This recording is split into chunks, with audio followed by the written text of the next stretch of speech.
楽になればいい。残された時間はわずかだ。 Part of my soul. Walk another young down the road. Here I am alone, but I don't know. Going back, I am the one who would know.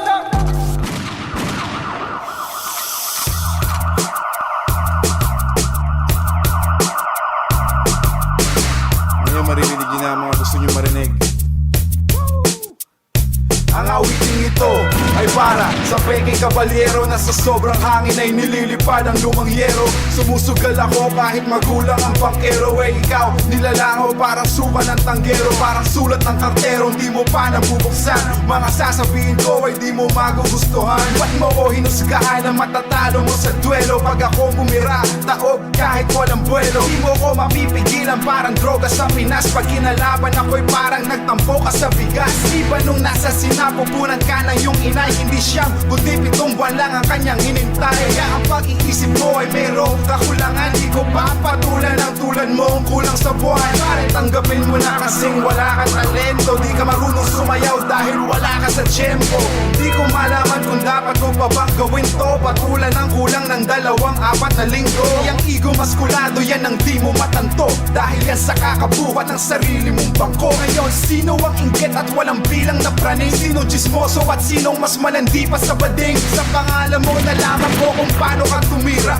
Patagilid manaksak sa likod, ganon ka diba? Pag mo ko yayabangang marami kang bataan. Isip bata ka pa rin, walang pinagkatandaan. Walang pinag-aralan at trabahong matino. Hanggang ngayon ay palamunin ka pa rin ang ina mo. Di marunong mahiya, man lang o makiramdam mukha mo. Mas makapal pa sa bigote ni Saddam. Bobo ka nga talaga, nagkamali ka ng ginamon. Pag narinig mo to, hindi ka na makakabangon. Ang 8 di lang 10 ang aming pinakawalan. Labis-labis pa nga yan dahil isang bara ka lang. Isang bara ka lang, isang bara ka lang, isang bara ka lang, isang bara ka lang. Di lang 8, di lang 10 ang aming pinakawalan. Labis-labis pa nga yan dahil isang bara ka lang. Isang Bara ka lang, isang bara ka lang, isang bara ka lang, isang bara ka lang. Susukatin ko ang utak mo, pinakamakumat to. Alam ko naman na dapat di pinapatulan. Pero kung ganito katupal, dapat minsan babatukan mo. Mongoloid, baka magpinsan ang magulang mo. Nabalitaan ko na ikaw ay nasi background. Ngayon nagbabalak kang gumawa ng pasit rock. Wow, letra puro naka, wala kang kasimwa. Pinaghalo-halong black, nasty mac at money back. Yaw, bakit? Pakiramdam mo dinaya ka namin. Bakit? Mas malaki ba ang binayad sa amin?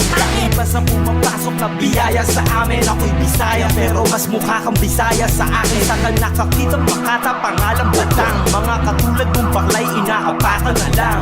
Tingnan mo naman 4 na talampakan ka lang. Pag umulan, ikaw ang huling nakakaalam. Nakakapang, hinayang lang ang laway ko. Kalabang ko ba to o nag-a-apply lang bilang alari ko? Wala ka nang kwenta, wala ka pang pangalan. Wala ka rin trabaho at walang pinag-aralan. Wala na bang ibang mas matinong kalaban dyan? Batang, utang inang pangalan yan. Wala ka nang kalalagyan kung pepwesto ka pa dito. Wala akong pake kahit i-text mo pa si Kiko. Kasi diyan ka magaling, humingi ng simpatsya. Walang ibang dapat gawin kundi ikay i-dispatcha. Para lang masabi, lahat ng titulado kitulabo. Sino ka mo? Pati si Lito ka mo, chino pa mo. Pare nagkamali ka na napili mong daanan. Para kang ipis na nakakadiri kung tapakan. Paano ka susulat ng mga lirikong palaban? Di mo nga kayang isulat ang sarili mong pangalan. Ang 8 di lang 10 ang aming pinakawalan. Labis-labis pa nga yan dahil isang bara ka lang. Isang bara ka lang, isang bara ka lang, isang bara ka lang, isang bara ka lang. Di lang 8, di lang 10 ang aming pinakawalan. Labis-labis pa nga yan dahil isang bara ka lang. Isang Bara ka lang, isang bara ka lang, isang bara ka lang, isang bara ka lang. Sama-sama lang kami, nagkakwentuhan lang kasi alam mong di dapat patulan pero wala akong pake. Wala akong pakialam pero ngayon lamang naman. Ngayon mo maiintindihan ang iyong katangahan. Sa mga batang nakikinig, pasensya na kayo. Huwag niyong sasabihin sa magulang niyo na sigla na ito. May papatulan lang akong isang taong napakayabang.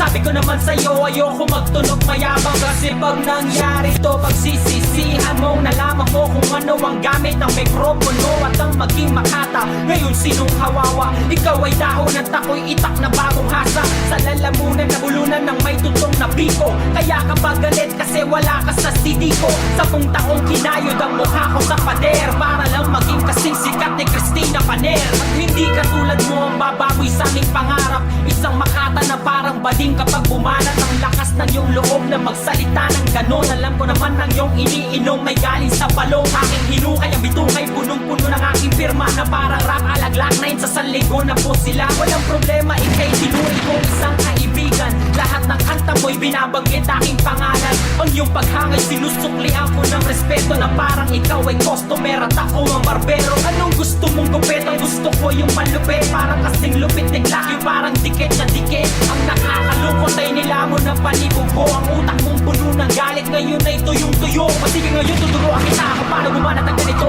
Kapag natutunan mo, magaling ka na, alam mong